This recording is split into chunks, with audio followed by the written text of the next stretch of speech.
here, and we are on the set of one of my original music video shoots for a song called Gray Area. Till we can make up our minds, are we falling in love, just along for the ride? It's gonna be a lot of fun stuff going on, so I'm really excited to shoot it, and yeah, it's gonna be a good day. Gray Area is a song that I wrote that's about sort of lack of communication in the early stages of sort of a relationship or a fling. It's at that moment when neither party really knows exactly what's going on, and you're stuck in this sort of awkward place between, are you friends? Are you more? What exactly is going on?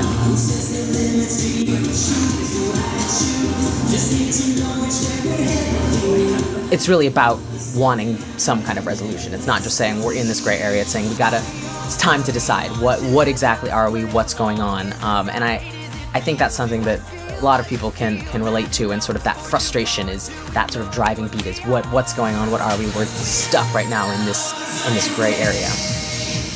Producing Gray Area was probably one of the more fun songs to produce. It's probably the most unabashedly dancey song on the album, and yet at the same time it still feels like a very lyrically and vocally driven Sam record. Something that's different about Gray Area is the post-chorus section, which is kind of the breakdown. Definitely has a very dubstep influenced, inspired like feel to the whole thing.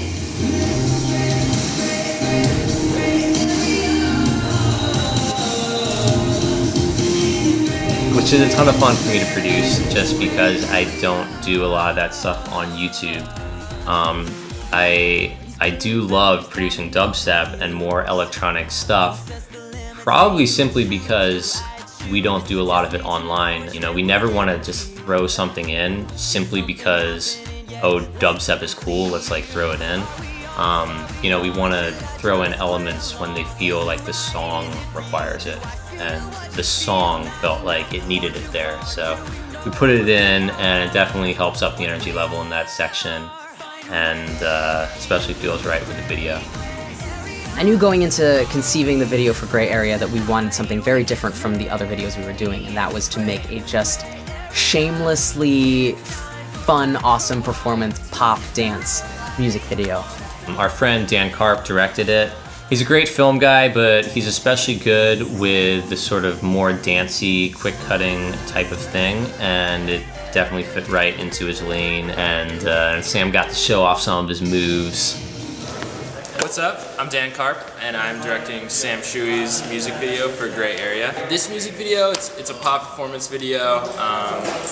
It's gonna have fast cut editing, and we just shot some green screen, so we're gonna have some visual effects that are going on behind Sam. We're in the middle of one of the first shots of the day, which is this whole green screen craziness, and it's a fun shot for me because even though right now it just looks like a big empty green warehouse, hopefully when you see it there's going to be all sorts of cool graphics going on. So as a performer I just sort of have to imagine that I'm in this crazy landscape with all sorts of cool artistic stuff going on, so it's really fun to imagine all that stuff. I definitely wanted to have some VFX, visual effects, incorporated into the Gray Area music video, just because, you know, I thought that would bring it to a new level. You know, we obviously put out content on YouTube all the time, and I wanted this music video to be heightened, and it was heightened not only in terms of the dancing, but I wanted to include something that we don't usually do, which is visual effects. So we're getting set up for the dance performance, and right now my team is getting some cool lighting together, and we're going to have a pretty stylized dance performance set up. When I thought about this dance performance, I wanted something like pop, but also kind of edgy, and I drew off a lot of like Britney Spears influence for this setup. So. like 10 seconds before. The dancing in Gray Area was probably the biggest challenge for me. I dance in a couple of the other videos that we've done, like Make It Up, but in Make It Up, for example, the dancing it's a lot more sort of fun and campy, and you know, it was one take, so there was a little more of an allowance of like, if I messed up a little bit or wasn't exactly in sync, it wasn't as big of a deal. Whereas for Gray Area, it was a lot tighter, sort of cooler hip-hop style dancing, and so it was more important that I be exact, and that especially when we were silhouetted, which a lot of the setups were, you know, I really had to match with the other dancers, all of whom are incredible, you know, professional dancers. Hi, my name is AJ Petrie, and Hi, I'm Madison Benson. Hi, Laura Quinn. Hi, my name is T. So the process of choreographing, I got to do it with one of my best friends, so that was like a fun thing to do. And I don't know, we just put on the music and kind of see what we feel like doing, and there were some parts where we felt like sharper movement would have looked better, and then there were some parts where we just wanted to like groove out. You told me to freestyle. And you know, they were patient with me, and it took me a while, but I sort of got it down. I recorded a copy of us performing, you know, the rehearsing the dance on my iPhone, and then went home and practiced that a bunch to make sure that I, you know, when I showed up on the set, they didn't have to do it a million times until I got it right. I could really deliver. So I definitely practiced that dance a lot. Yeah, so that's on the do, and then it's time. Okay. Yeah, cool.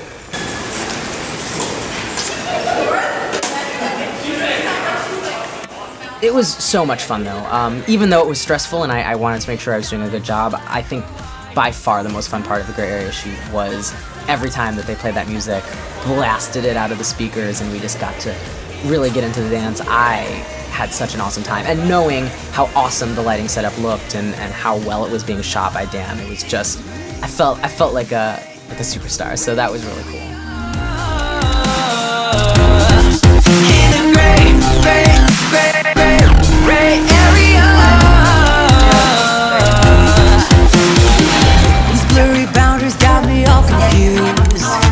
Who sets the limits? Do you choose? Do I choose? Just need to know which way we're